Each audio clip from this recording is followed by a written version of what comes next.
Testing, testing. That's working. Alrighty.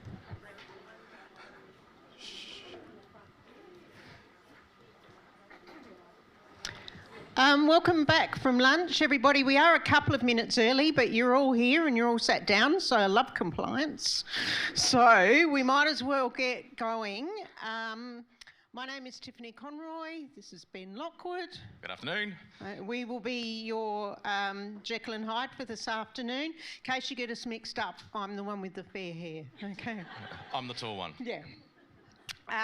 So we've got a really exciting afternoon and some fabulous presenters. Now, some of them are a little bit nervous, as you would expect, but I know they're all going to be brilliant, and I'm so pleased to see so many of you here. Thank you so much for making this the really special event that it deserves to be. The theme that we wanted to bring to you today was about moving from talking about research to actually what it looks like when we really do it. And we wanted to showcase some of the fabulous nursing and midwifery research that's going on right across SALHN, across all of our sites. And I think you'll be just amazed as what people are actually doing out there. We encourage you to chat to each other, you know, come and speak to some of the presenters. There'll be times for questions. So we've got our keynote presenters coming up in a minute, but then we'll have our rapid fire sessions. People only get 5 minutes to tell you everything about their life story, so be kind. And then we'll do 3 of those, and then we'll have a Q&A. So save your questions and we'll bundle them up after each of the 3 presenters. Anything? And we're really excited to actually hear from our 2 keynotes today. We specifically approached Jacqueline and Joanne because these are 2 researchers who are indeed moving from that, just talking about it like many of us do, to actually putting their feet on the ground and getting traction. So their keynote for us today is around talking the talk from, well, not just talking the talk, but walking the walk in research. So really like everyone to extend a pretty warm welcome to Jacqueline, and to Joanne for their presentation. Thank you, ladies. Thank you very much.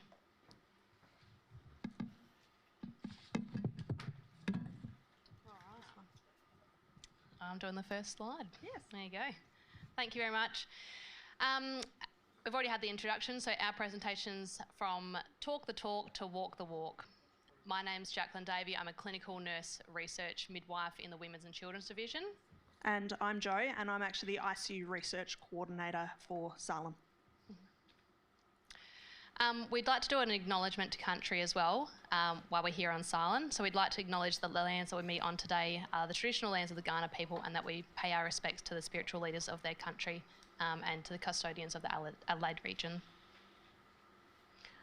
Right, so we're going to start today just with a little bit of background of how and why we both got into research, because we're both clinicians, we both worked on the floor, and as a clinician, it's always good to hear how people get into these roles. So when I was first introduced to research some 20 years ago, I didn't like it, I didn't embrace it, which a lot of clinicians I know can relate to that. University assignments on research were dry, and they just felt like obstacles. I struggled to find a connection between those assignments and the real clinical hands-on nursing. It was just another academic exercise. It was something I had to do, but it wasn't important and it wasn't impactful to me. I had no connection. Fast forward a few years, and I was actually offered a backfill position for the research coordinator in the ICU I was working at the time. And so I went into it, and as you can see the first words, I fell into it. I didn't know what it was about. All I knew was that it was Monday to Friday, so I didn't have to do night shift. And great, who doesn't want to not do night shift? So I also assumed it would be temporary. But what I didn't expect was how deeply that I would come to appreciate the purpose behind research. So how clinical research isn't just about collecting data, it's about finding solutions and improving outcomes for all of our patients. But when I went back to the floor, all I heard was, from my nurses, I hate research. And now, 15 years later, I still hear that regularly. I hate research. So I'm working in my project to shift that mindset. Thank you. Inspiring, Joe. Oops. I might just scroll down here. There you go. Got it? Just scroll these notes down. Is that touchscreen there? Anyway, how can we? So similar to Joe, I also didn't enjoy research at university in either my midwifery or my nursing, but it was something that had to be done. So P's get degrees until further. And then as everyone's life goals and priorities changed throughout their career, family came along, and I was, after many years of 10 years of doing shift work, I was looking for something a bit more predictable. There was an opportunity for a 6-month research role within the Women's and Children's Division, and looking at the criteria of data collection, governance and ethics, and the clinical skills, although it's something that I didn't have every single one of those skills, it was something that I believed that I could learn on the job. And so with great mentorship from within our division and with outsiders, the division as well, I grew to have a real passion and understanding for what research really means in the real world setting. Having previously worked in many hospitals, rural and interstate, I always was on the lookout for best practice. If there was not a rationale to a task that was being done, then I would question it, instead of relying on the, we have always done it that way, as I'm sure many of you have heard. So everyone here would know who Florence Nightingale is. She's the pioneer nurse. But what a lot of people don't know is that Florence was actually a researcher. She had some very impactful research. Her ethos was that a hospital should do no harm. So Florence noticed that a lot of her patients were dying. 600 in 1,000 were dying of infections from communicable diseases. So she actually implemented what's called the Florence intervention, and I'm sure you could probably relate to what the Florence interventions are. It was a clean environment, clean medical equipment, clean water, fresh fruit and vegetables, and soap and water for hand washing. Really, really simple stuff that is now the fundamental of how we nurse today. Now, what Florence noticed was that her mortality rate decreased from 60% to 42% to 2.2%. That's one of the reasons why Florence is who she is and why she is so celebrated. And I always love to throw these into slides because I think it really shows how far we've come in medicine, healthcare. So in the 1840, we had a patient who was admitted unconscious with a diagnosis of apoplexy. Cold cloths were applied to his head, 12 leeches were applied to his temples, a drop of croton oil was placed on his tongue, and a straitjacket was applied. He was given a turpentine enema, an ice bag was placed on his head, and whiskey and morphine draft were given at night. Now, if you don't know what some of these terms are, I recommend looking it up because it's quite interesting to see how wrong some of these things were. Learned from research. And so we're moving a little bit forward. We've probably got a little bit more evidence base here for seasickness to avoid retching. Champagne for those who can afford it. Ginger ale and brandy, or soda and brandy for those that can't, because the bubbles in the liquids are a sedative to the gastric mucous membrane, and the alcohol is a rapidly absorbable food for the heart. And backing up the quotes that Joe has described, if we look at the pictures here, you can see really historically what hospitals and clinical settings used to look like, the equipment, the costumes or outfits, if you want to call them, and then moving forward to things, how times have changed. So what I challenge you to think about is what the pictures will be on here in the next 20, 30 or 50 years. It'll be quite interesting to see.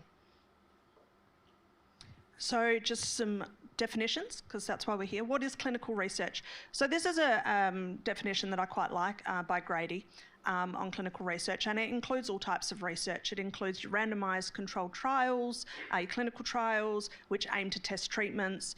It includes observational studies that examine patterns in healthcare, and it includes qualitative designs that aim to understand a patient's human experience and behaviours. But then we have the terms medical and nursing research. There's a lot of historical literature that would say that these need to be separate, but No, because regardless of their design, all studies do serve one purpose, and that's to advance our understanding of health and illness so we can provide the best possible care. And I would argue, by Grady's definition, that all nurses can do any sort of research, regardless of methodology, by that definition.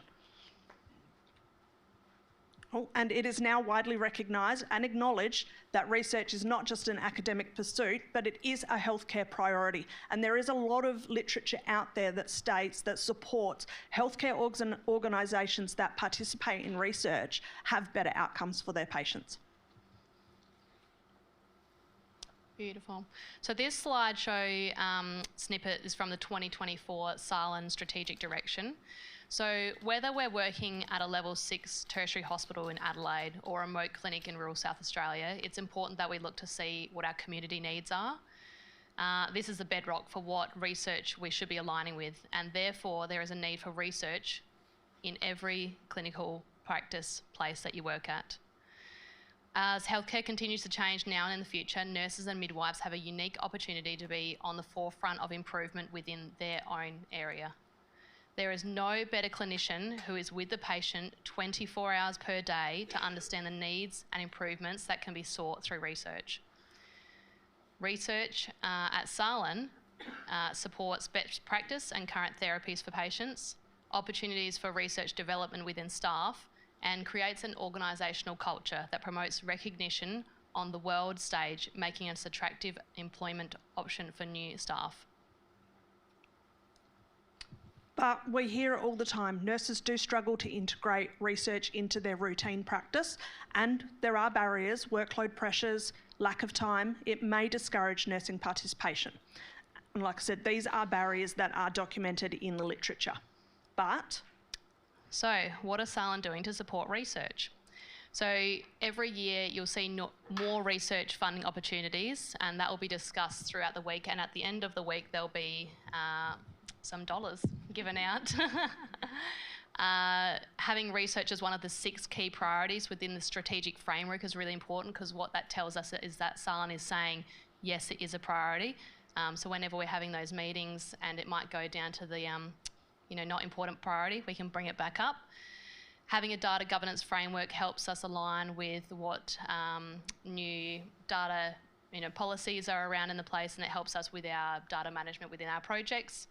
Education series, the research hub throughout the year have been providing education series regularly, and you can attend in person or on Teams, and they are recorded. And that's been something that I've asked for when I first started research, asked for. So that's really good to see that it's been out, and I share it with a lot of the new researchers as well. Research catch up and share ideas. So the research hub also have a catch up every few weeks or months, and we all get together. And when I first started, I didn't know any researchers, and I found Joe wandering the hallways through an email, and as that time has progressed, it's good to see other researchers, specifically nurses and midwives, because then you can relate to how do you do this, how do you do that, and teamwork. And then there's the research strategic framework and research hub being a drop-in centre. So throughout the week as well, being up on level 5, you might see the research hub. So the fact that it's a drop-in centre makes it really easy for, if you have any questions throughout your time, to go in and speak to someone that has expertise in that area. This is just to name a few. All right, so we want everyone to get involved now. So can we have everybody please stand up, if you're able? All right, so everyone's standing up. So we want everyone to stay standing if you are in some way involved in a research project. So if you're not involved in a research project, sit down. That's a huge number. That's a good number. That's a really good number. Okay, so now we want you to stay standing if you are the head of that project. So the big boss, the PI, the lead. Still a really good number. Okay, now we want you to stay standing if you're a nurse or midwife.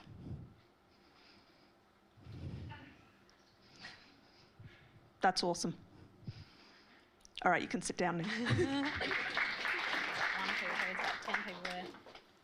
All right, so going along with those numbers there, this slide shows in a nutshell an increase in grant applications successful for nurses and midwives across SALHN. Although you can see it may seem like there's not many nurses or midwives leading research, with the support that SALHN's providing, you can see the rates are improving. And it'll be interesting to see what happens this year as well. So we want to not only talk about research, but give you guys some examples as well of what's happening in SALHN. So one of the research projects that's happening is it's called the FAITH Study, led by Rachel and Kylie in the Hepatology Department. So this research aim was to evaluate the feasibility of home administration of human albumin in the management of decompensated liver disease. So Jack here is from the Obs and Gynae department, and she's leading a qualitative study looking at supportive care needs in women with ovarian cancer. And Jo here is leading a PhD in the ICU department looking at research education and ICU nurses' knowledge, attitudes and involvements with clinical research in the ICU. And then we also have the Silver Bullet study, which we made Frank come up with a name because he didn't have one, and that's what he came up with. So he's leading a study, he's a vascular nurse practitioner, and he studied augmentative technologies on tissue proliferation in wound healing for neuroischemic diabetic foot ulcers. And the POCUS study is led by Amanda, who is a renal vascular access nurse, and she is investigating if we can reduce missed cannulation rates in the SALHN dialysis unit by implementing a structured training program regarding ultrasounded guided cannulation for dialysis staff, which in turn will reduce fear of recurrence of cannulation for the patient. And based on the number of people left standing, this is only a very small number of what is actually being done at SALHN by nurses. And that was one of my misconceptions when I first started. I thought there was no nurses leading research. It was all medical science, doctors. So myth busted. So I always like to present this slide because for me as a nurse working on the floor, I didn't know how to engage with research. And I think that's probably the hardest part is once you kind of get to our level where we're in the job, it's a lot easier. You do meet people and you know the support's out there. But as a nurse on the floor, what can you do? And also, if you're a nurse on the floor and you don't actually want to do a PhD, that's okay. So what can you do? So first thing, become a research champion. Go and connect with your research coordinators or your research peers or people like Tiff and Ben and become a champion in your unit. Find out what research is going on and promote it to your other nurses at meetings and stuff like that. Look at expression of interest out there. That's kind of how we fell into our position. We looked at expression of interest and thought this could be interesting, and then bam, here we are. So have a look at those expression of interest. Some of them are quite short and part-time little projects, and that's a great way to get into it. CIP projects is also one that isn't probably advertised in other organisations, but SALHN has one of the best CIP programs I've ever seen. So do a CIP project because it's a different methodology, but it's still going to have a massive impact on your patients. Journal club. If your unit doesn't have a journal club, and I'm proud to announce the ICU is about to get one, if a unit doesn't have one, then talk to people about starting one, or look online. There are online journal clubs that you can join up to. It doesn't have to be from your hospital or your unit. Have a look into journal clubs. Stay current with new advances. So journal subscriptions. I've just got a couple of pictures of journals here, but there are so many out there. So for ICU, there is Australian Critical Care. You've got the Australian Journal for Cancer Nursing. We've got Addictions Nursing. We've got the Australian Journal of Advanced Nursing. I know there's a journal for every discipline out there. And most of them you can get Australian journals, but international as well. And then join a research team. So it's really important to know that research is not a solo sport. We are not doing this by ourselves. We have teams behind us supporting us. And so you can join a team. You do not have to start a project unless you want to. That's my next point. But you don't have to start one. You can just join a team to get into it. We have nurses who have joined teams to become part of research projects, and they still work on the floor. And that's how they're building their research profile. But if you are interested, lead a research project.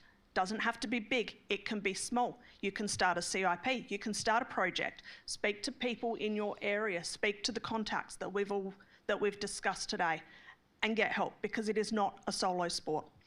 And then look into further education. The Masters of Health and Clinical Research at Flinders Uni is a fantastic program, and it is free if you've been a clinician for more than 5 years. So it's a great program to look at. And I just want to say that research is not hard or scary once you know how, but it takes time to learn the principles. And like the first time looking after that really sick patient if you're in ICU, or delivering that baby if you're in obs and gynae, or seeing that first trauma if you're in ED or something like that, you did it because you had to. So, and you ended up loving it. It's important for the patients and you loved it. We did research because no night shift, and now we're so passionate about it, that's why we're here.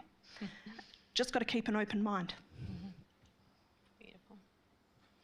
So what I was really interested in as well was seeing other nurses and midwives in the hospital that do research. So this is an incomplete list, but this is what we gathered just within like a week. And this is people that rocked up to the kind of our get-together. I'm really proud to say there's quite a few more O&G researchers are up there now as well that we've just recently hired. So that's really exciting from projects that we've put in grant applications for. And we don't have Ben on there.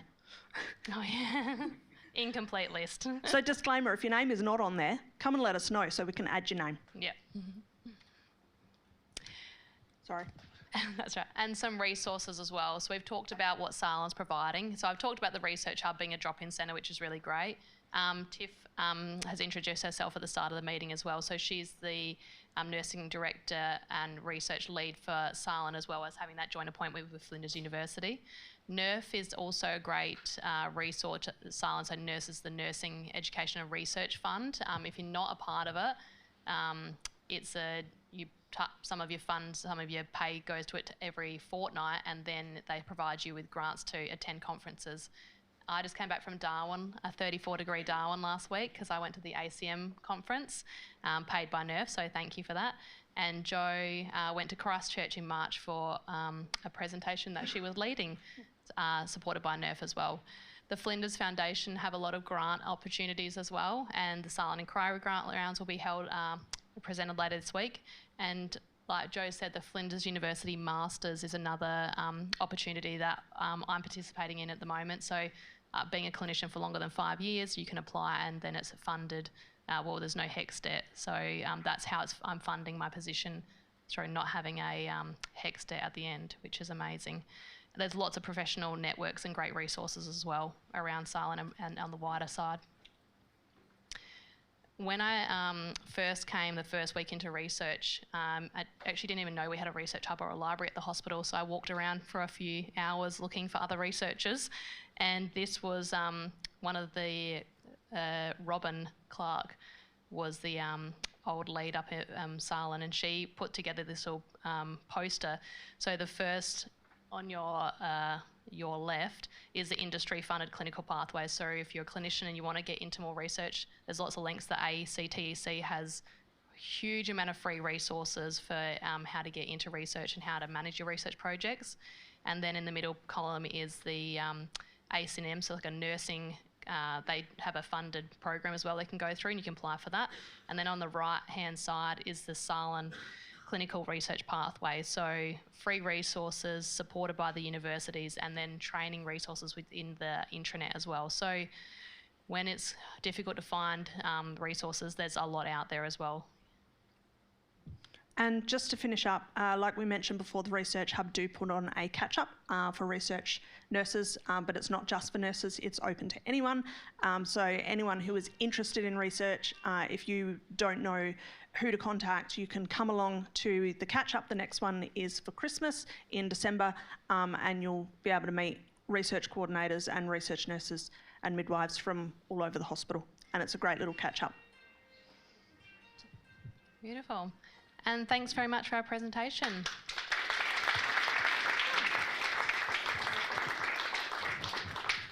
Brilliant, guys. Thank you so much. Any questions? I'll do a running mic. Oh, oh my God, that's fast. What was the was it CIP? Yeah, yeah. Oh, you can answer. No, I was going to say we have our CIP program genius over here. It's a continuous improvement program, and it's a great methodology for a project. that you find a gap. You do a review, like what literature is out there, and then you go through and create an intervention. And the idea of the continuous improvement pathway is that you create an intervention that is continuous. After the program finishes with Ange and her team, you actually continue and you continually review in your unit to make sure that it becomes just culture and embedded practice. So it's a fantastic methodology. And Angie Goodrich is our nursing director. Wave, Angie. And you can look it up on the intranet. If you just type in continuous improvement program, all the info is there. And from a practical point of view, if you wanted to get involved, it's you talk to your line manager about putting an application in because it's funded. You get 4 days to learn how to do it, and then you have 9 months to do your project within a team environment. So they have every 6 to 9 months they have opportunities within your division or department to put in an idea. Yeah. Beautiful. Any other questions? Thank you very much.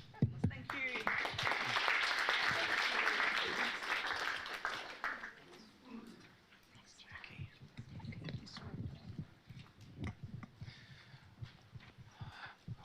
Thank you very much to Jacqueline and to Joanne for that great keynote. And it's great to see the amount of, I guess, feet on the ground, as you know, walking the walk we have here in SALHN now from a nursing midwifery perspective, and it's only going to improve. So really excited for what the future holds here. I do need glasses to these days. So we're going into our rapid fire sessions coming up now. So we're going to do it in groups of 3. They've got 5 minutes each, and we'll have a Q&A at the end of the first 3, and then we'll break, and Tiff will present the next 3, and myself again the last 3. So coming up first, we have a couple of people who I'm very familiar with, a couple of educators from within the CNMER team. We've got Jay Phillips, nurse educator in CNMER, and Jackie McDonald, nurse educator for the division of RAP. They're going to be coming up and talking about increasing clinical confidence and empowering novice acute care nurses. Please welcome Jackie and Jay. Thank you.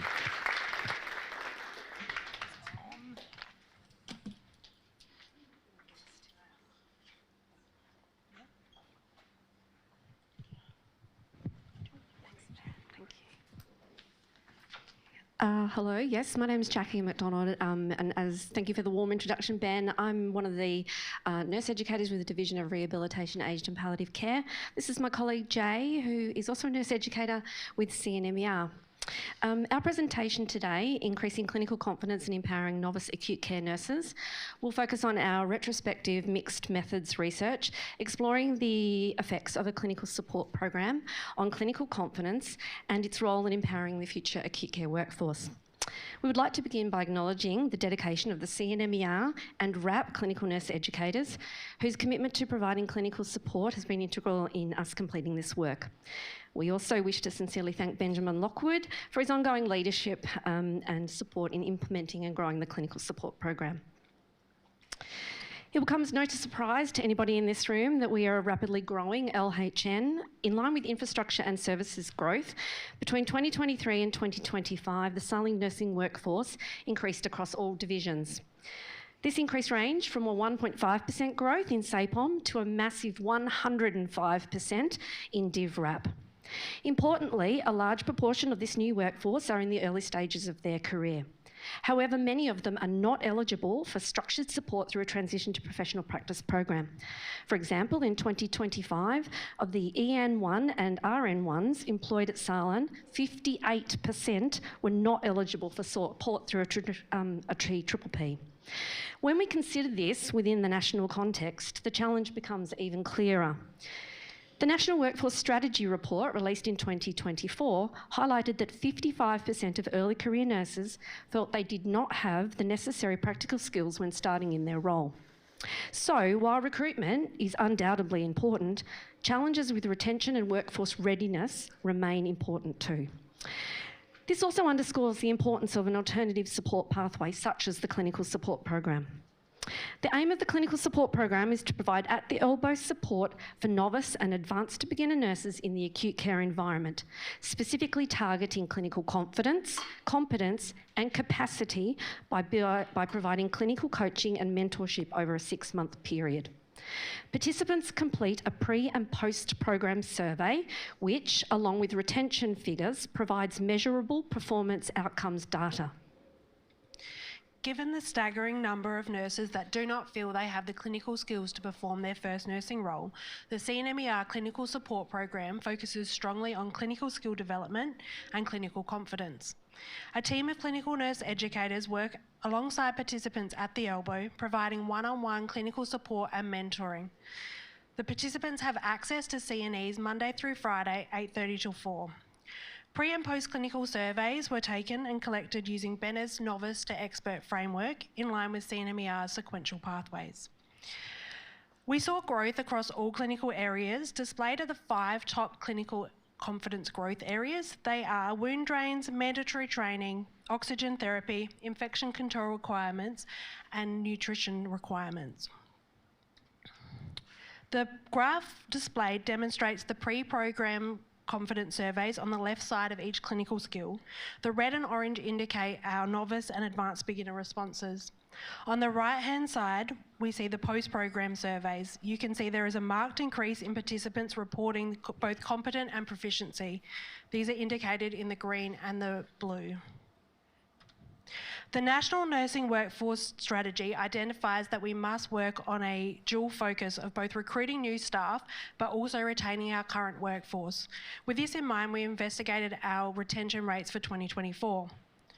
We found that we had 20 staff that withdrew from the clinical support program prior to completing the first 6 months. The 75% of those withdrew secondary to limited access across their clinical shifts, such as night duties or weekends.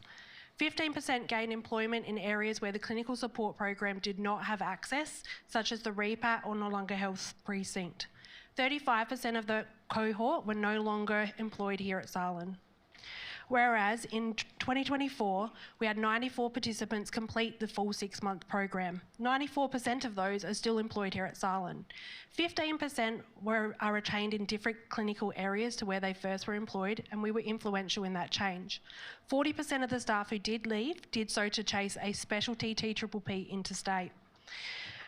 Although the clinical support program turnover rate is 6%, and it's still above the SA Health KPI of 4% in metropolitan areas, we felt that it was worth noting that the public sector data dashboard for workforce indicates that SALHN's overall turnover nursing rate is 12.4%, so we're less than half of that. So where to from here? Well, continued growth of the program, hopefully, in line with SALHN expansion. Ongoing analysis of our performance and outcomes data. Publications, something Jay and I are actively working on at the moment. And obviously collaboration with our intra and interstate peers. Thank you.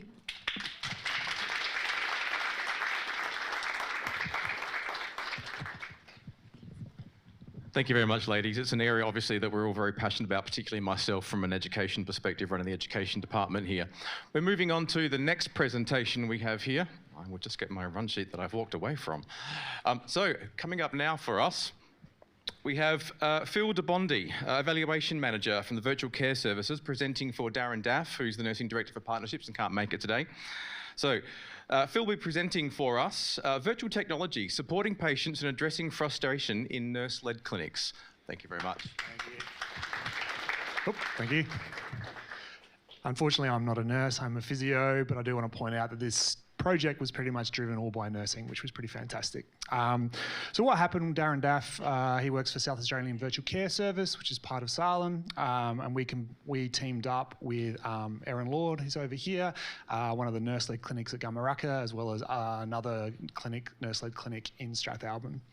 And what had happened was that the nurse-led clinics had identified that there was an issue that they had patients that were coming to their area and they were having to send to Metro just because someone couldn't see either in their ears or a wound, throat and things like that. And so the question was, how can we keep these people in place? Yeah, these people are best served when they don't have to travel. If you can look at the map that's on the chart, to get to the Ra from Gamaraka as an example, and if you've ever driven that road, it's quite a long time. It's a treacherous road, particularly at night. So it's 54 minutes that it would take for them just to get to a place where they need the service. South Australian Virtual Care Service has ED level doctors, ED level doctors as well as others, but also ED trained nurses who are able to offer support. So how do you take that skill set and take it to the regions? And that was kind of the problem that we needed to solve. Now, we have an innovation hub at SAVCS where there's a bunch of different clinicians. I think it's pretty nurse heavy, to be perfectly honest, which is great.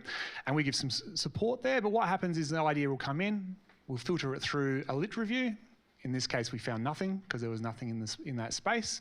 But we did flag the idea, what if we get a device that could actually bring the skills to what we already had over the telehealth networks? So we did a market scan. We had some criteria. Obviously, we wanted high res. We wanted it to be TGA approved, infection control compliant. We also had Health Direct and DTN, so that integration was going to be really important for us. And we also wanted it to be easy to use. There's no point sending out really impressive pieces of kit that no one can use at all. Yeah, so that was kind of some of the goals that we had. And in the end, we landed on VisionFlex and the VisionFlex otoscope. The VisionFlex wound camera is really, really cool. High-res images at 1080p, allows us to see wounds, or even if you wanted to see something that was like a skin carcinoma or something like that, to that level of detail, which is very, very useful for us. The otoscope also allows us to see ear, nose and throats, which has also been really, really good. Now, I want to point out that SAVCS is an adult service. And so when we started to look at this, we knew that there'd be much more upside for parents who were bringing their children into the area. And that eventually is what happened. So we did the primary work. It was 3 months trial. From that 3-month trial, it was so promising that CAVIX actually started to use it within 1 month. Yeah, it was really, really good outcome. Some of the stuff that we had to look at though, technically though, obviously the sites had to be able to plug it in to something. So we chose USB. We didn't want to use Bluetooth or anything that was too complicated. We just wanted to plug and play. They had to have adequate Wi-Fi, and at Gamaraka we sort of found that that was kind of an issue to start with, and so there was some changes that needed to be made there. And we needed to be able to store this information and send it. In this case, what we did was we didn't store it, actually. So what we did was we just transmitted it, because once we store it, we have to treat it like I can't remember the name of it, medical information, so we didn't want to have to do that. So once it's gone, it was gone. We could take a picture and then upload it to the EMR, but that was enough for us. We didn't want to have to store it on the device and then manage that. The trial went from November for 3 months. Over that time, 80% of the patients were able to be seen in place, which is fantastic. 10% ended up at a PCC, Bright or GP, and another 10% went to ED. Now, at SAVCS, we particularly don't think that going to ED is a bad thing. We think that patients should go to the right place at the right time, but if we can keep people in their communities, that's best for all involved. In terms of patient feedback, it was safe, efficient, effective, and deemed as being patient-centred. This is a patient's story. Probably highlights some of the benefits from what we can do with this type of technology. A patient called in, they had an ear pain on a Saturday morning, so low availability pretty much in terms of getting a doctor to Gamaraka. But what happened in this call was we were able to not only have an ED doctor that was at SAVCS look at the scans, we were able to get the ENT on-call doctor to have a look at this vision as well. And the amazing thing about that is I think what we're used to doing is the handing over. We hand over information all the time to other people, and then something gets lost. But instead now we've got the Gamaraka-led nursing clinic, the nurses, we've got our doctors, and we've got the ENT all looking at the same stuff and all being able to learn from that, as well as having the patient involved with all of that consultation and the family members. In the end, this patient was able to stay in place, an outpatient appointment was made for them, and they were able to stay in place overnight, and that was all done within less than 30 minutes. Less time than it would have taken them to actually travel to anywhere in town. In terms of feedback, so we get it from the patients, the nursing staff as well, so you can see them up there. I won't read them out to you, but I think that ability for us to work collaboratively across distances is one of the really big benefits of this technology. Could have been Gamaraka, could have been Kangaroo Island, could have been AP Winelands. It didn't really matter. Any area that struggles to get technical skills that we can have based here and still let those people have access to them is a really big win, and we're quite proud of the project. So that's it for me. Thank you very much.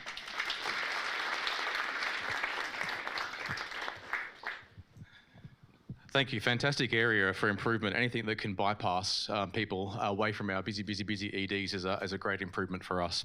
Our last presentation before we have a couple of question times that we have, we've got Luke Betts coming up to talk to us. Now, Luke is the inflammatory bowel disease nurse consultant, and Luke's going to talk to us about poor body image is associated with anxiety and depression in people with inflammatory bowel disease. Please welcome Luke.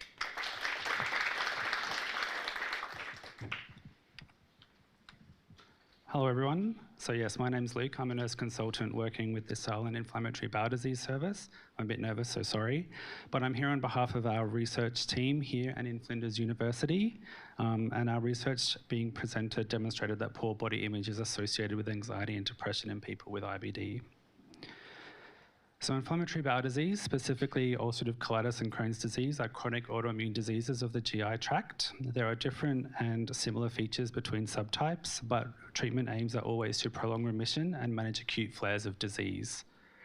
The State of the Nation IBD in Australia report from February this year highlighted the impact of IBD, particularly on young and working age Australians, and also emphasised the challenges in access to multidisciplinary care. This report identifies improving access to multidisciplinary care as the #1 priority for implementation in the next 5 years. This isn't a controversial position, but a lack of access is often a resourcing issue. Living with a chronic autoimmune disease like IBD has a negative impact on quality of life, and there is a high prevalence of anxiety, depression, and body image dissatisfaction in this cohort. It's also true that certain IBD treatments, their side effects, and surgery also have a negative impact on mental health well-being and body image. We wanted to investigate if anxiety and depression were associated with body image dissatisfaction in people with IBD, and this association, not previously explored, has implications for management and models of care targeting people living with IBD. To achieve our aim, we utilised data from an existing cross-sectional survey distributed to patients that attend our IBD clinic. That survey is part of a research project led by Dr. Alex Barnes, and it collects demographic and disease information, and it also includes validated health questionnaires and screening tools. The 3 that are relevant here are the Generalised Anxiety Disorder 7, the Patient Health Questionnaire 9, and the Body Image Scale. And from March 2023 to April 2025, the survey received 528 responses. 59% of respondents were female and 56% had Crohn's disease. We defined clinically significant thresholds for anxiety and depression scores, which meet criteria for moderate risk or higher, as this warrants clinician review and ongoing management. And using these thresholds, 35% of respondents reported body image dissatisfaction, 26% reported clinically significant depression, and 25% reported clinically significant anxiety. So statistical analysis into the respondents meeting these thresholds identified the following key results. We identified that rising anxiety scores were associated and correlated with higher body image scores, and this was also the case for depression and body image scores to a statistically significant level.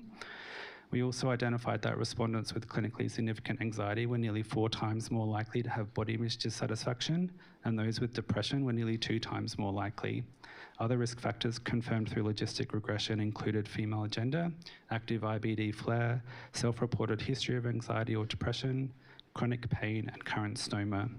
Some drugs, including antidepressants, steroid and opioids, had significant association with body image dissatisfaction, and one protective factor, oral mesalazine, was defined. So these results confirmed our hypothesis that body image dissatisfaction is associated with anxiety and depression. And in line with previous research, we also saw potential treatment-related factors for body image, with steroid a particular challenge given its role as a first-line treatment in acute flare management. Oral mesalazine not being associated with poorer body image could be a result of patients on this treatment having a lower disease burden in general. But yeah, so what does this mean for our patients, and what are the opportunities for improving patient outcomes in our service? Luckily, we have pre-existing pathways in our model of care to tap into. As a result of the pre-clinic survey being implemented, we have already established a risk screening and referral pathway for patients with anxiety and depression, and that when they trigger an alert through the survey. And this research provides further opportunity for identification and early intervention of patients who may be at risk. We also have an intervention with Promise, which is a body image program developed by Dr. Mia Pellitzer. It's co-designed with IBD patients, and it's a 10-module program targeting body image, and it's founded in cognitive behaviour therapy, and the first of its kind to target body image in IBD. Given the findings in this research, there is a potential for these modules to also positively influence mental health, and we have future research planned to explore this potential impact. This could influence models of care and resourcing by demonstrating the wide-reaching benefits of targeting body image in people with IBD. Thanks.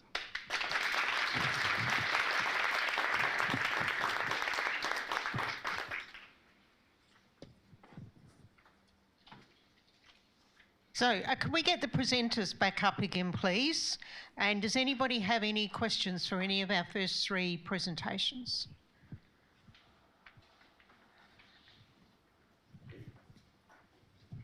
Thanks, they were all really good presentations and well done on the nerves as well. I just had a question about that virtual technology. What's the plans? Where are you going to go in the next, what's the next clinics, or are you going to keep going further? Yeah, so we've just started with some...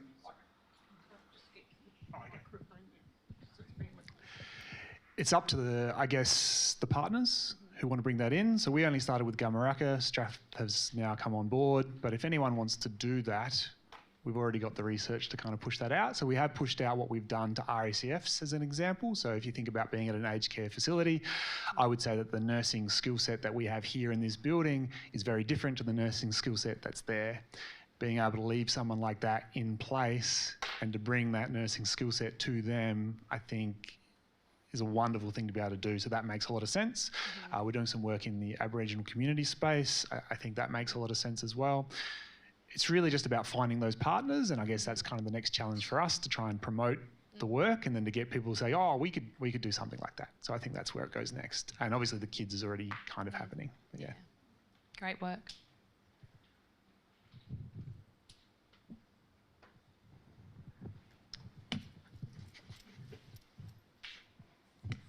Well done, everybody. It's great to see clinicians presenting their work. I'm Craig Phillips. I'm from Flinders Uni. First of all, Tiff and I, we are very interested in clinicians who want to do projects. The great thing about research is we're ultimate testers. Until we actually do the testing, we don't know. So if there's any clinicians here, regardless of method, regardless of your project, there's somebody that can help you. And just on your project to augment the TPPP, absolutely fantastic. You may or may not be aware there will be 2,000 graduates in Victoria next year that won't have a job. A number of them will come to SA. So I think your work's invaluable. So well done. Thanks, everybody. Thank you so much. And please, if you do have any questions, catch up with people at the end of the session. Great work. Thank you all for that. That's fantastic.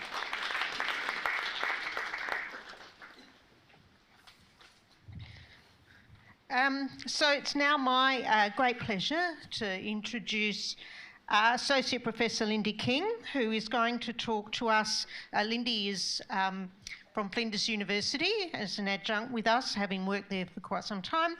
And she's going to talk about some work she did here at SALHN on nurses and doctors' views on consumer involvement in the reporting of patient deterioration. So thanks, Lindy.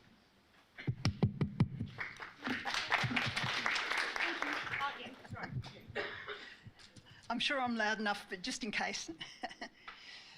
Greetings all. It's my pleasure to be representing Flinders University with this one. You may well remember... Not working? Oh, thank you. Sorry, is that better up the back? Still working? Right underneath, eh? That's it, now we're cooking. Okay, so as Tiff introduced, I'm the leader of this team. You might recognise some of these names. Stan's my PhD student and worked as a researcher on this activity. Hugh Grantham, you might recall, Professor of Paramedicine, and worked in the ED for those who come from that area in Flinders. And Robin Clark, predecessor of Tiff in her role.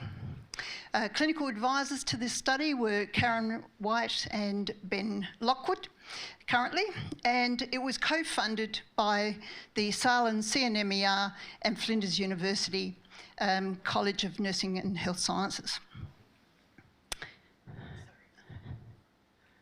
Oh, hello. Sorry, downward. Aim. Okay, the exploration of nurses and doctors' views on potential involvement of consumers was the nature of this study. It was a qualitative research design utilising a paper-based survey approach. A set of 6 open-ended questions were administered along with demographic characteristics. Is this sounding familiar to anyone at all in terms of surveys undertaken a few years ago? Huh? Participants, there's a convenient sample of graduate level to senior level nurses and doctors. We were very delighted that so many senior nurses and medical doctors participated. So we had 244 clinicians, 198 nurses and 46 doctors provided their views. In terms of the results, we've got 6 major themes, and in particular, a number of them have sub-themes, so I'll just whiz through them. As you can appreciate, 5 minutes doesn't give you much time to talk about these things. But clinicians were very supportive of consumer reporting.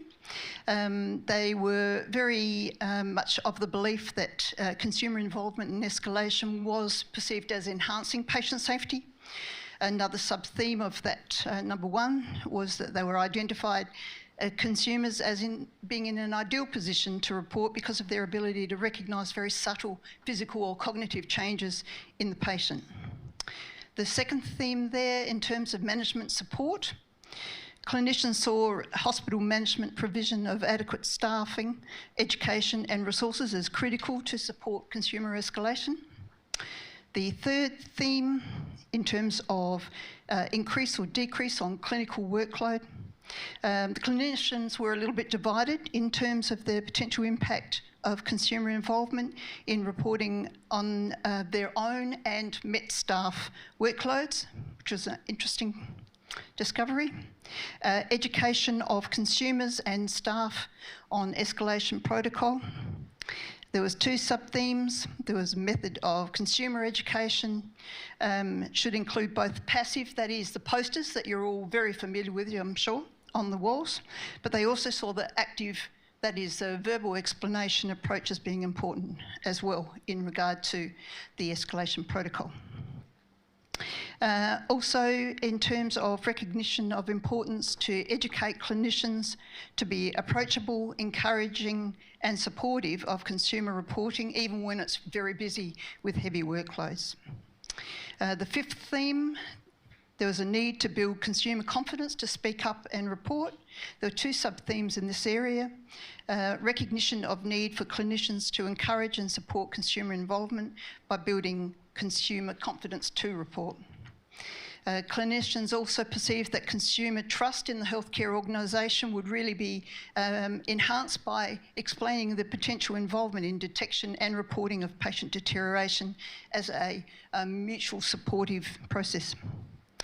And last but not least, in terms of potential barriers, there were 3 sub-themes noticed here, and that was the indication that culture and language barriers could impact on consumer understanding of the escalation pathway.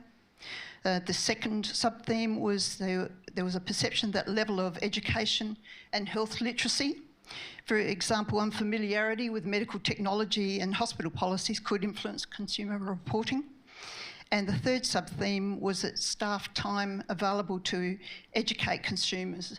And there the clinicians were uncertain about who should be directly responsible for consumer education on the escalation of care process to report patient deterioration. So there was a lot packed into that 6 themes. And if you're interested in reading more about it, I will give you the details in the last slide. In terms of conclusions, most of the nurses and doctors were supportive.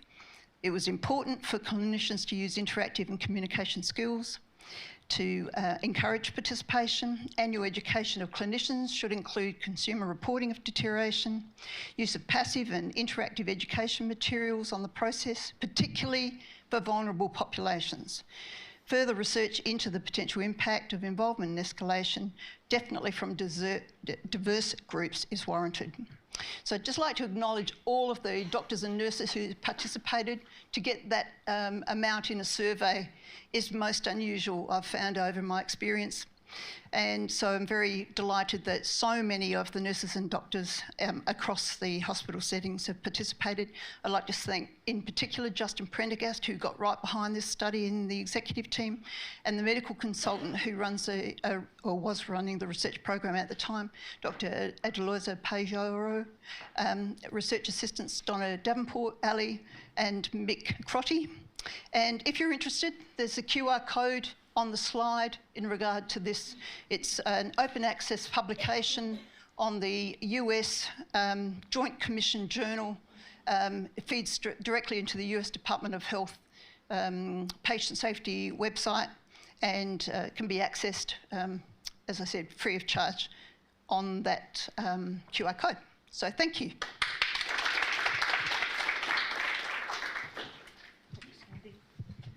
Thanks, Lindy, and yeah, don't go too far because we'll be getting everybody back up later on for the questions. So our next presenter is Helen Yeh. Helen, and she's brought, in case so you can follow along at home, or those of you in the room, there's copies of these on most of the tables. And Helen's going to talk to us about stakeholders' perceived challenges and opportunities to improve the experiences of people with dementia and nurses in acute hospitals in South Australia. Okay. Good afternoon, my name is Helen. I'm the acting manager of Ward 6G, also the PhD candidate of Flinders University. It's an honor for have the opportunity to share my work with you today.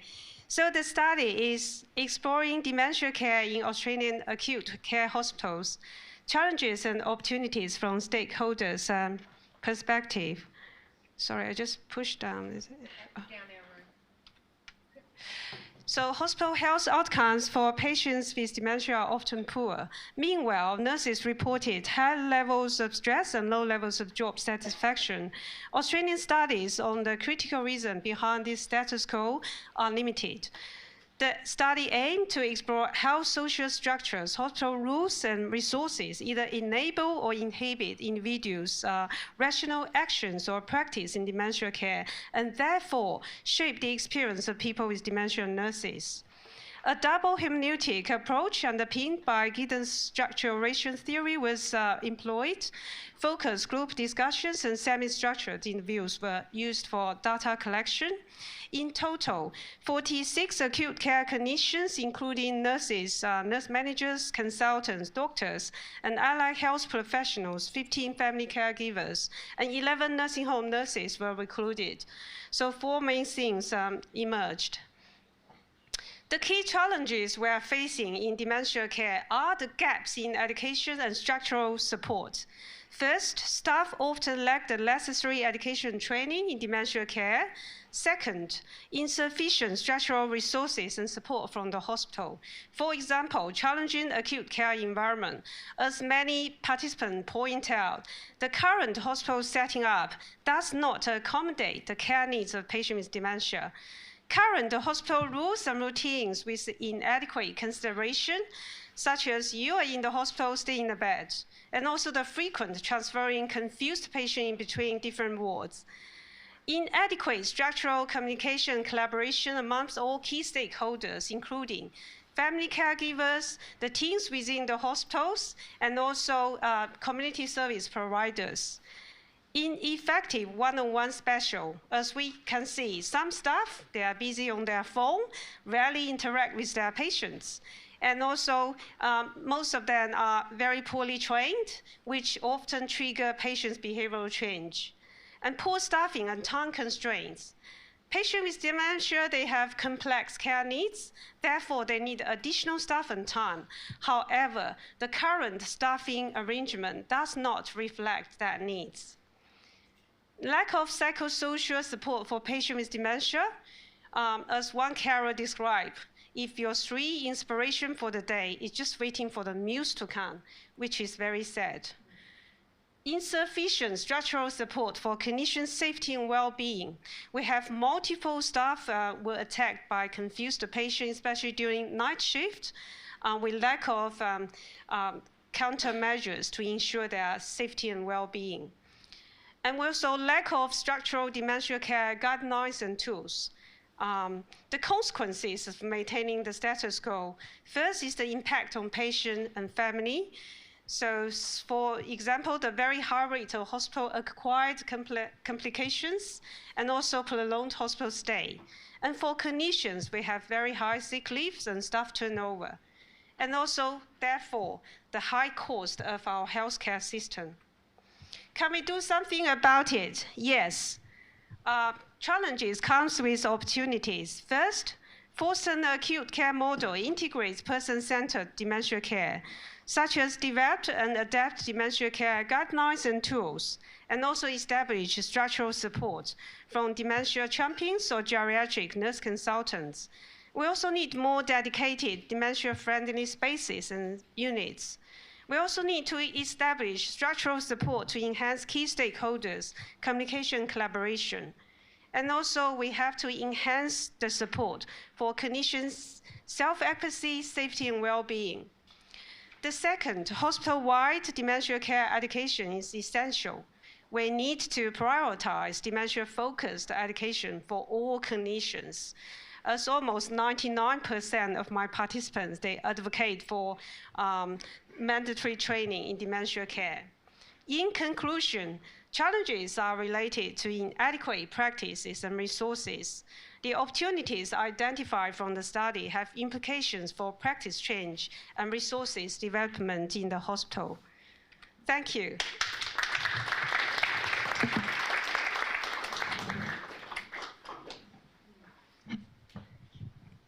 Thank you, Helen. And then now moving on to our next presenter for this session. What have I done?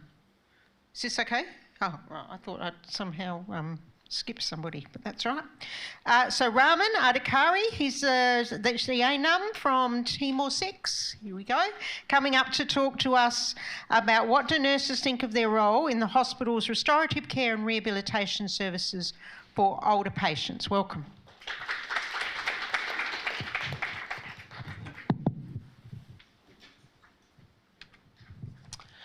Thank you. Good afternoon, everyone. I'm going to present about my first qualitative systematic review about from my PhD studies and about what do nurses think of their role in the hospital restorative care and rehabilitation service for the older patient in a hospital setting. And I'd like to thank you for my supervisors, Professor Evan Enquiry, also Anita DeBellis and our Hila, who came here today to support me, and very thank you. The overview of the review is to examine the rehabilitation nurses' views on their role caring for older patients in the hospitals, and also nurses encourage older patients to participate in the rehabilitation goal, and also nurses play the very important role in recovering the older patient in the hospital, but there was some gaps from the reviews showing that the nurses need to be valued. The method used for this review was JVI methodology for qualitative evidence.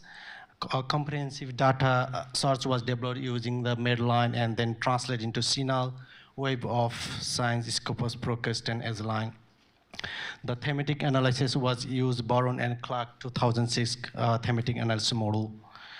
For this review, the inclusion criteria include the registered nurses, enrolled nurses who have been primarily working in the hospital rehabilitation setting, including the GEMS and or similar setting, focused on the nursing experiences from qualitative studies, peer-reviewed English language studies, published from the inception to 9 October 2023. The result from the qualitative review shows that 33 articles were reviewed. You can see on the right-hand side, in the primarily 4,338 articles were identified from the 14 different countries between 1996 to 2022. From all the screening, 33 articles were included. Prisma flow diagram illustrates the search and selection process on the right-hand side. The major 6 key themes were identified from the review, which include the decision making, gaps in nursing role, care coordinators, communications, nursing skills, and gender preference. The key words used for this review including experiences, geriatrics, gerontology, nurses, older patients, and rehabilitation. The key main findings from this review, including the decision making. In the decision making, there was some highlight from the nurses across the 14 different countries. They say like a limited resource, education, knowledge, and training and skills. Still, there is some gaps. Patient families and multidisciplinary, there is a lack of collaboration and also communication between them. Mostly, patient and family believe that the rehabilitation basically they are health professions. There are also gaps in the nursing role. Nursing roles are very critical in the recovery, but the roles have been undervalued. So that's what it says, like needed to be more well-defined, the roles. Nurses are considered as a care coded 24/7, represent the patient's voice and advocates. However, there's a lot of needed for the rehabilitation support for the nurses. There's also the lack of communication between, as I said earlier, like a multidisciplinary team with the patient and family, and also there's engagement between the recovery process. There are also the gaps in the healthcare hierarchy and the team. As I said earlier, nurses were believed to be 24/7 caring, but still there are some hierarchy saying that gaps in the decision making and also in the communication. Looking into the nursing skill, the skills for the nurses is still not utilized properly between the multidisciplinary team. Ineffective ward rounds and the teamwork was not happening properly. Valuing the rehabilitative nursing skills into clinical and allied health assessment, still there was gap. In the gender preference, the older patients believe that this nursing profession mostly with the female-dominated profession, and also they believe the culturally preference, they want mostly with the female nurses. However, when the male nurses are present, there was some gender stereotyping and there was some distress and impacted the quality of care provided by the male nurses. In the summary and conclusion from the review, the need for the restorative and rehabilitation care has been increasing. Nurses have been playing very important role in maintaining patient medical, clinical, physical, cognitive, and mental health perspective. However, there was the undervalued for the nurses and needed more recognition. That's what the resources were needed for the rehabilitation nurses. In conclusion, the review examined the rehabilitation nurses in their experience with older patients in hospital rehabilitation setting. There was a gap in their recognition and decision making for the nurses despite being care coordinators, advocates, and the teams were undervalued. I think that's from me today, and if you have any questions, I'm very happy.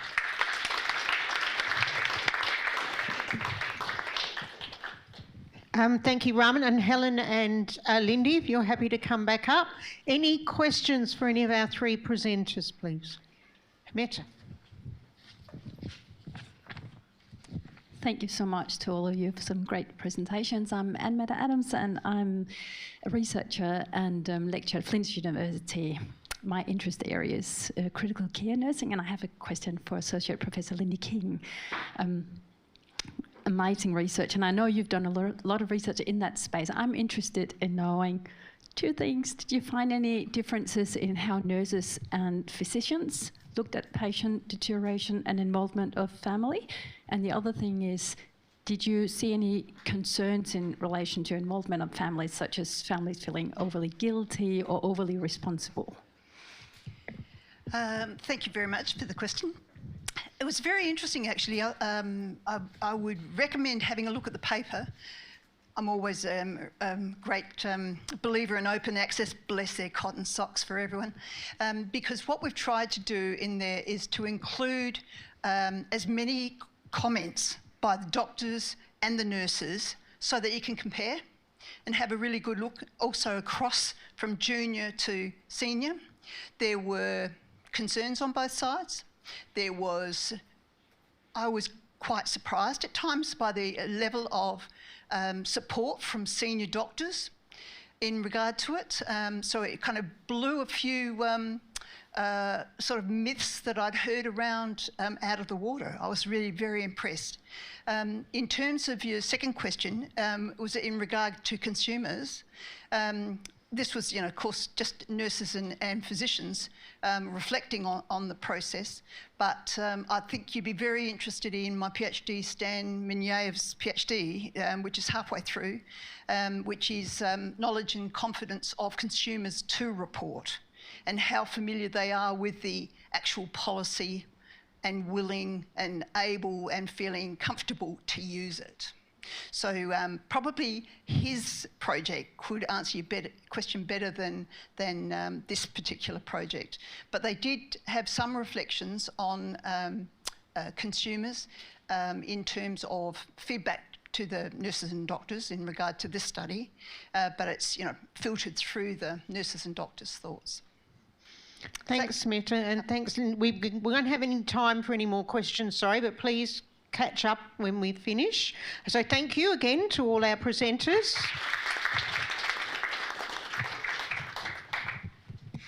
Thank you. Okay, so moving on, we've got our last three presenters. So firstly, I'd like to introduce, we have Lou Unger. She's a clinical nurse and talking to us about bridging gaps, integration and growth in palliative care nursing.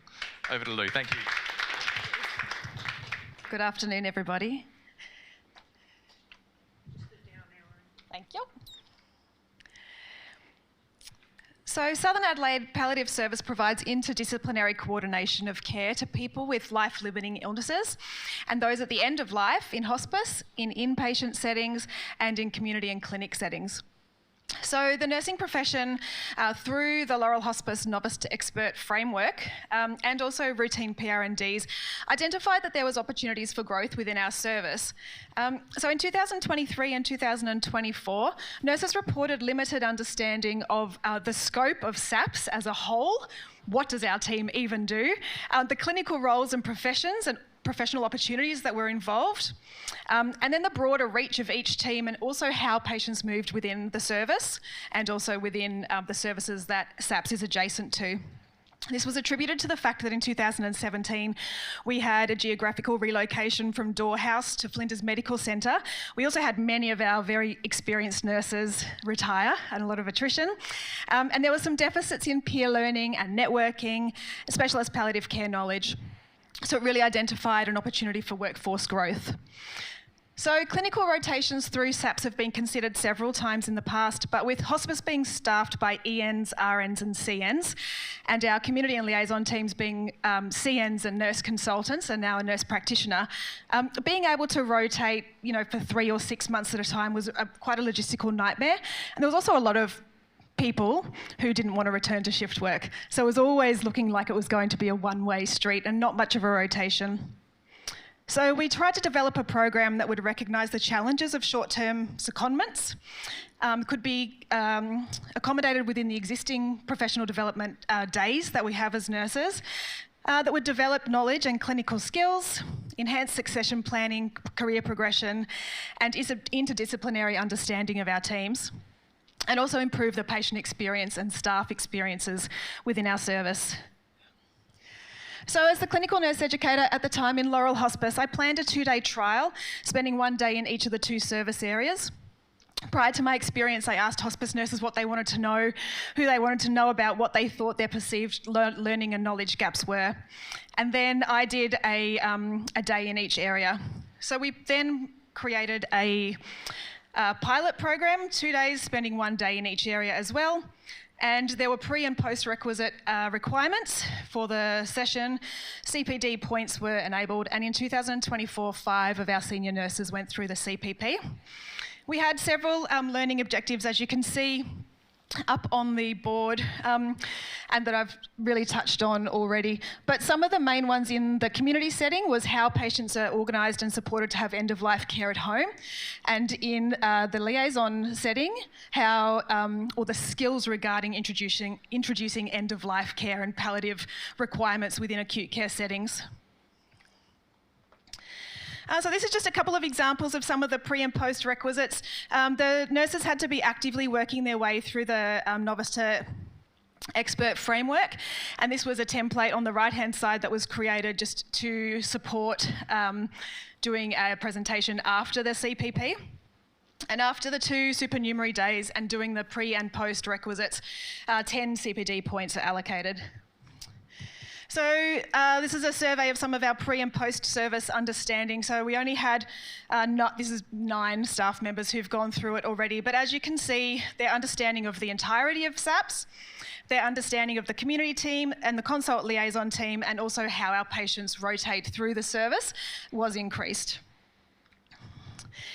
So learnings, we were really enthusiastic to roll out the program in 2024, and so we just dumped a bunch of senior RNs into the roster without really mandating any of the prerequisites. So as a result, some of them were incomplete, including one staff member who didn't do the pre or post requisites, but everybody had a good time. In 2025, we made it a much more structured process where people had to actually provide the evidence of having done the prerequisite readings and learnings prior to being put onto the roster. We have also redeveloped the pre and post surveys as well to be able to access and gather a little bit more meaningful data. So by incorporating these learnings into the development of the program, it really has a greater potential to enhance palliative care delivery through stronger relationships with our teams, seamless patient transitions, and nursing clinical development, which will ultimately benefit both patients and staff. And if I can just read the second quote here, I felt I had a good understanding of the reach of hospice, but wanted to know exactly how the community and liaison teams functioned as units. The liaison experience felt like a really rewarding role, educating staff, patients and family members of the dying process, and often being the first person to address the palliative approach. I also loved visiting patients in the community. I like that I met a lovely man in his home, and then a couple of weeks later I got to nurse him until he died in Laurel Hospice. That was really special to follow his journey. That's all. Thank you. Thank you very much, Lou. I'm always very impressed by hearing education strategies to bring up the skills of our staff to meet the needs of our really important patient cohort. Over to our next presenter today. So this man needs very little introduction, but I will do my best anyway. Mr. Michael Fordham is the Interim Executive Director of Nursing Midwifery here in SALHN. Michael's coming to talk to us today about promoting staff wellbeing and workforce retention.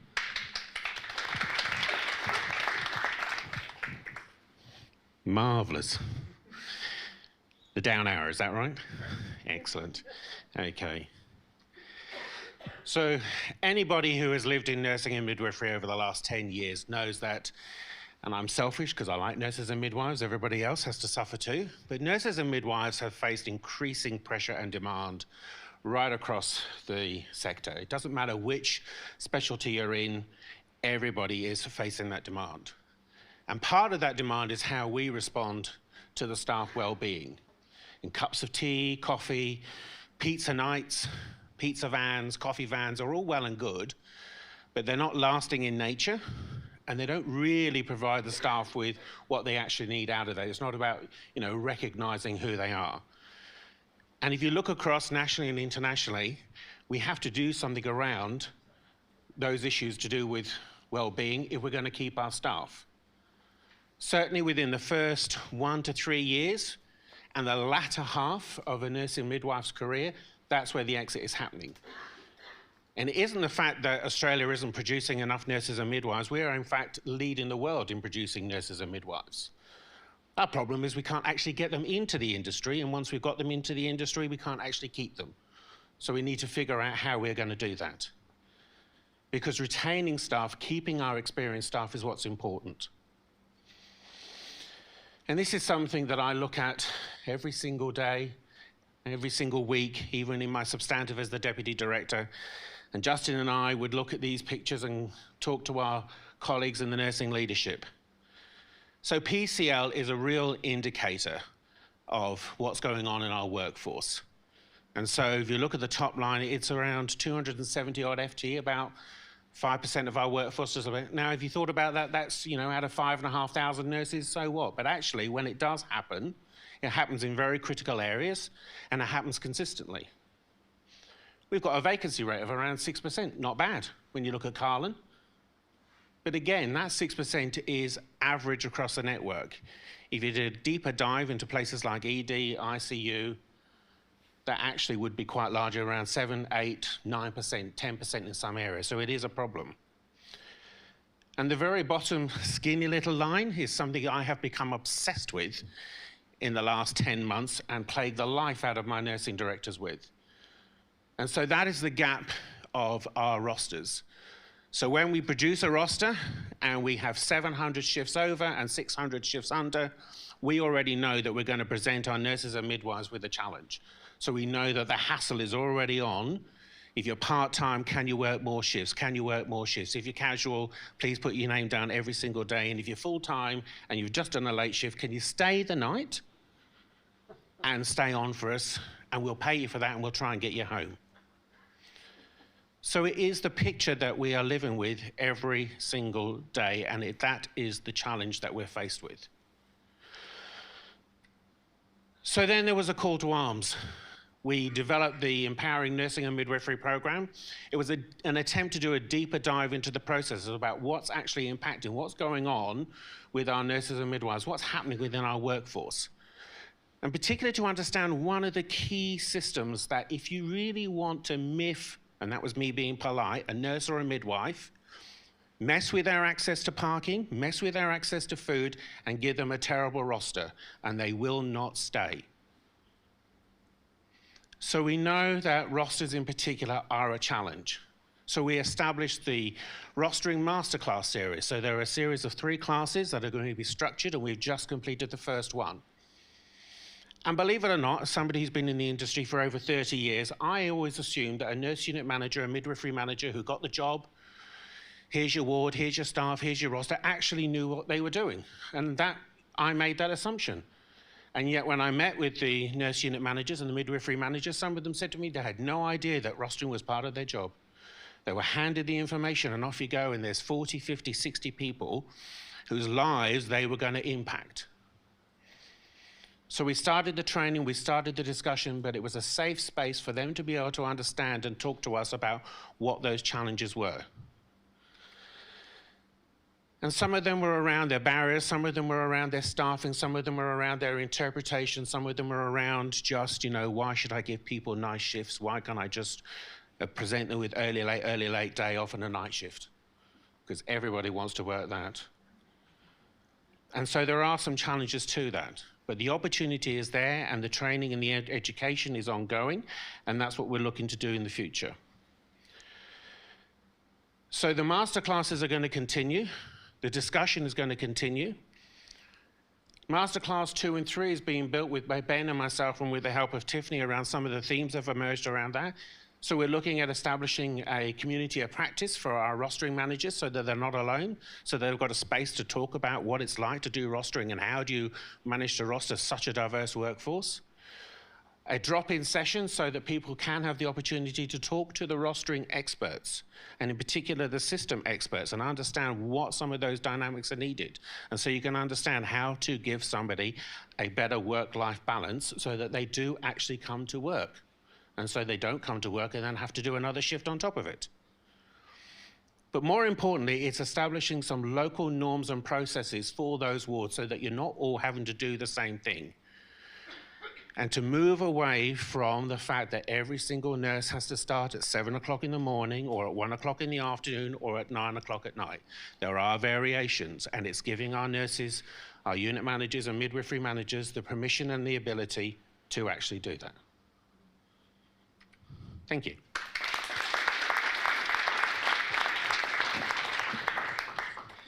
Thank you, Michael. It's an excellent project, and I'm really keen to see the evolutions here to help our workforce and to keep our really vital nurses and midwives. The last session we have for today, everybody, I'd like to invite Leanne Newblack up. Leanne is a nurse educator working in the CMR team and across at Noarlunga as well. Leanne's talking to us on a really important concept today, menopause, more than hot flushes.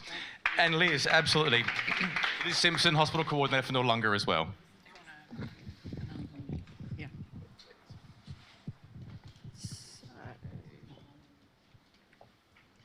this kind of leads into what Michael was just talking about. It's a lot around retention and acknowledging what requirements we have with the predominantly female workforce.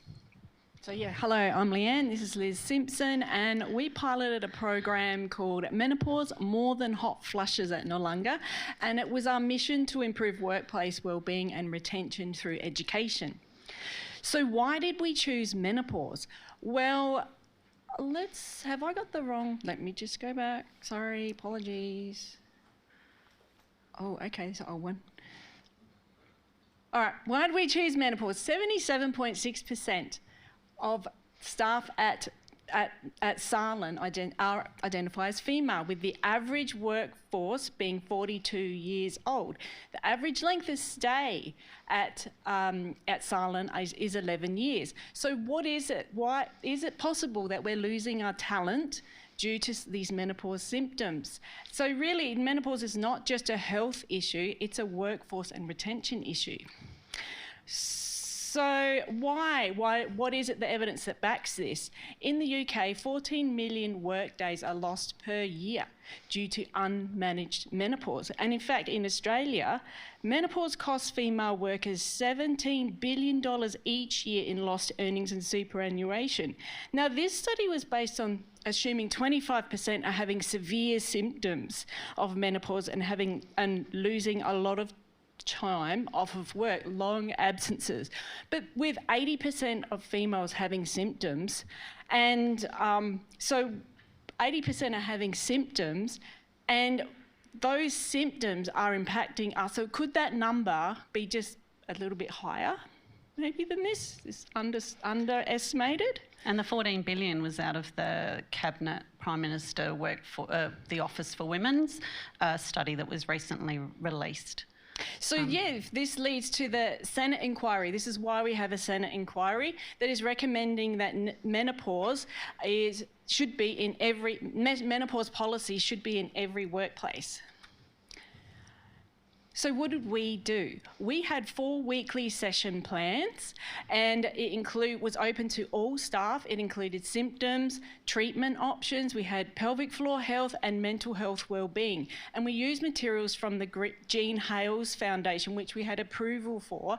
We had real life stories, physio-led sessions, and we also included resources such as the What's Bothering You menopause checklist, so people would come away with something. Now, anyone who presented to these sessions wasn't just more about education. Staff came out really feeling empowered. So what we found was that, according to Dr. Jane Elliott, who led a menopause forum at the Adelaide University earlier this year, she teaches the medical students about menopause. So in their whole training, doctors will get 1 hour of menopause training. She's recently been allowed to deliver 2 hours of training. So we're talking, we're talking about a major neuroendocrine shift in women's lives, which, only happens any other time in puberty, again in pregnancy, and then in perimenopause. Now, these are very serious estrogen, and the 90% drop is a serious neuromodulator, and it has very serious symptoms. So what we wanted to do was talk to women and tell them this is normal, and these are guides to treatment, because we want to keep women in the workforce. So what we'd like to see is more education and removing the stigma. So what was the outcome? These sessions outperformed any educational session that was at Noarlunga. We overflowed the boardroom, and it really demonstrated there was an unmet need amongst staff.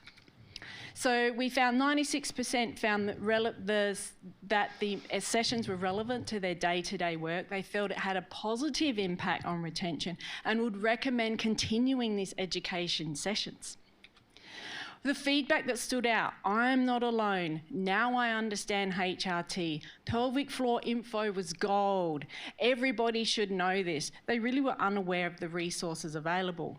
So if we did implement this, we would see if we have better symptom management, fewer sick days, and think about the evidence behind retention and performance, that if staff are feeling heard and supported, it makes a really big difference. Look at the Schwartz round. We have the Schwartz round for a reason, right? So you look at theories, we can even think of Maslow's hierarchy of needs. If we want someone to be their best self, we need to be able to provide something about psychological needs, something to meet those needs before they feel like pursuing those goals. So what's the outcome? What's next? Well, we've partnered with Wellbeing and we're already doing a roadshow, so it's gaining momentum, but we really need the help from everybody as an organisation as a whole to be able to keep this going. So let's lead the change. This is the aim. This pilot really did show there's a clear demand. It has meaningful impact. And Liz and I are very passionate about this, and we're happy to take any questions you wish to ask. And we're just on a footnote around the Women's Health Initiative study in 2002, which was research that did a lot of damage to hormone replacement therapy and treatments available for women, and it also put a standstill to research in oestrogen treatment and women's health. So how research can sometimes, when the media gets hold of the wrong end of the stick, the damage has been 2 decades. So we need to reverse that for the future. Thanks for listening. Thank you.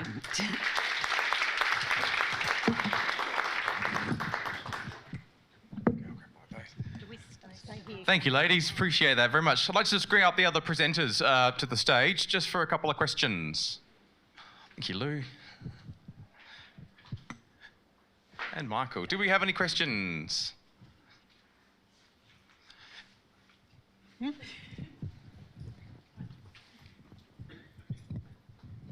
Thank you. That was very interesting from all presenters. But Michael, I wanted to ask if there was further information regarding those changes in shift times instead of the traditional. On everyone else's mind as well. Like that's one of the reasons we got into research, right? So we can get away from shift. In a place coming to you soon, yes. So the idea behind the masterclasses is really to arm the nurse unit managers and the midwifery managers with the capability and the ability to roster differently, to actually establish the local norms and processes within their units, because we know that they're all different. And yes, we know that we've got to cover the shift and that we've got to look after our patients. That's all part and parcel of the processes, but it's about understanding we've got such a diverse workforce. 70% of our workforce is female. Our average age is now 44 and getting younger. So we have got to be able to respond in a different way. We also have a workforce now that is predominantly working part-time. So rostering has got to be able to meet those needs, because the reality is if we don't, people don't stay. And it is an interesting concept to think that people will come into a workforce and people think, oh, you know, you should have understood what nursing was like, this is how it is. But actually, the world has shifted on. And so if we want our nurses and midwives to stay, we have to look at some accommodation around that. And it is hard, very.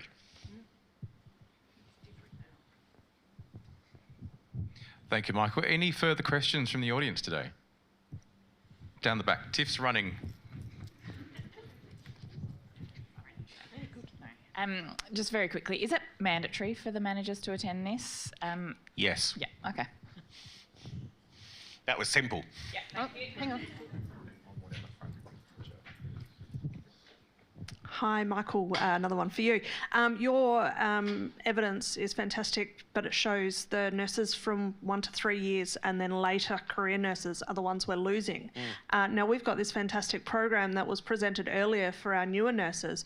Is there scope for a program for older nurses, later nurses, to support younger nurses? Because I'm from ICU and we see it all the time that when our new grads are coming through, it's the more senior nurses that are really feeling the pressure because they've got the patients to worry about, then they've got this new cohort of staff. So is there plans or a scope for some sort of education program for those later nurses to help them support the junior nurses? And there has been a lot talked about that. And one of the things in conversations with our industrial partners has been how can we look at a mentoring sort of, peer-to-peer program as people, move towards the exit of their career. Because, the older you get, the less you want to do shifts. People look at how their work-life balance, but you also want to be able to retain that skill and expertise. So for us, it does, unfortunately, again, come down to money and how we manage the budget. But there is an opportunity, I believe, and certainly Justin did before me, and the nursing and midwifery leadership does believe, there is an opportunity to look at how we can better engage so that rather than retire or rather than cut down on hours or rather than look at other opportunities, that we can keep our senior staff, not necessarily to do those clinical shifts, but to work at elbow to provide that peer-to-peer support, because that's what engages at that level, and that's what keeps people in the workplace. So I think there is an absolute opportunity to kind of mirror the 1 to 3 program, the early career, but just, tweak it slightly. I'm going to give Michael a break. I'm actually going to ask about menopause. Would there be... will there be education and reaching out to male staff to understand how to support people and even have discussions with people about what they're going through? Yeah. Love to. Absolutely. All of the sessions were open for anybody. However, we did notice with some males felt uncomfortable being there actually in the ones we had at Noarlunga, but definitely should be even male-centred. I think, yeah, because it impacts our relationships, right? Yeah, it does, as well as work, right? It's hard. Yeah, we want to reduce that stigma, change it. Yeah.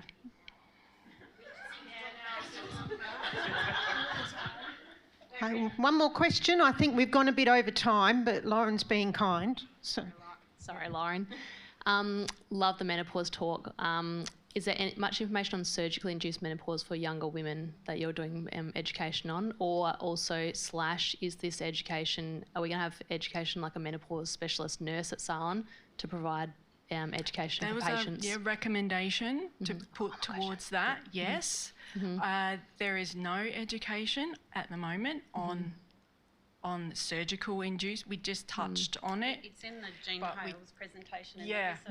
It is covered in the Jean Hales 1 hour.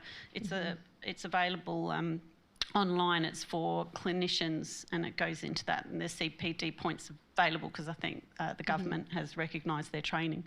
So that's a really good module. But yeah, we only touch on it. There's so much. It's the mind. It's the reduction in osteoporosis, dementia, heart disease. I think Carlin have a menopause specialist nurse, don't they, at the moment, or menopause clinic? They have a menopause clinic. I do have one. I know Tom. Only from my research, I'm learning. I have put a request, just so you know, in with the Flinders Foundation for money. A doctor from Australasian Menopause Society is going to do two talks if we get the funding, and we were allowed to record it and share it. Beautiful. So hopefully. Awesome. And I'm going to just one more point. Michael, another question. Is there any plans to be creative and partner with childcare organisations close to the hospital so that we can support the part-time young mums who have young kids who want to do extra shifts but are not built around, have like a big family circle around them, so they need childcare to pick up extra shifts that I've seen at other hospitals do? And that's something that we have tried in the past. We're one of the few that have actually got a childcare centre on site here. But I think we need to look at that's quite difficult to actually manage and to work with the private partners in the childcare sector. What we need to do is understand how we can deliver rostering and workforce, adaptability and agility better for ourselves. One of the, key shifts that I found working at Noarlunga Hospital as a coordinator for staff in ED was for starting at 6 o'clock at night and finishing at 2 o'clock in the morning. Now, it's a very straightforward shift. It meant that if you were a parent, you were at home. You could, sort things out, go to work, finish at 2 o'clock in the morning, albeit have a broken sleep, but then be at home in the morning. And yet it is simple things like that that we've discovered as part of the masterclass process in talking to our nurse unit managers and midwifery managers that they felt that they weren't able to do, or that they didn't really understand that they could do that, or how would they do that. And in some weird sense, that it meant that they were giving you something and not giving it to other people. So it's breaking those myths and those processes to say, this is how you can do it. Because as I said, it's not about everybody arriving at 7 or 1 or at 9. It's thinking across the 24/7 period, and what do you need to actually deliver that? Yeah. Yes. And certainly the international studies show that if you do adapt, and if you do focus your workforce around, and it's not about 100%, it's about meeting people halfway, people will stay. The studies show culture, workplace environment, and career pathway. If you deliver on those 3 things, people will stay. The job may be terrible, but people will stay because they're getting a work-life balance out of it. I think we can all agree on that here. I'd like to thank everybody for the presentation today. Please join in with me in extending a thank you to our keynote speakers, Jacqueline and Joanne, thank you so much.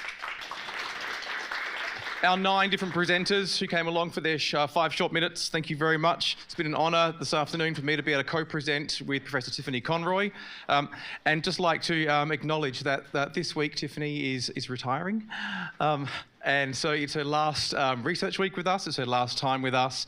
And so from the research office and those in SALHN, congratulations and thank you to Tiffany Conroy. Thank you all for joining us. It's been a pleasure this afternoon, and I hope you stay on for all the further wonderful events that are occurring across Research Week this week in SALHN. Thank you, everybody.